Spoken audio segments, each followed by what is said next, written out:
do you have cough, especially dry cough? So first find your sternum here. So 1, 2, 1, 2, so 2 some away. So on this line, there's 6 points. You try to find the most tender points and acupress there for 1 or 2 minutes. So here, here, 3, 4, 5, 6. There's 6 points. So let's begin.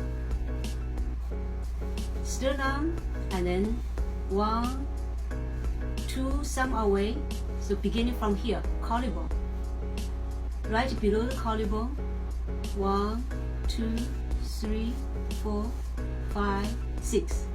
So these 6 points, you try to find the most tender points that make it most painful, and then you do this in a circular motion, massage, acupress,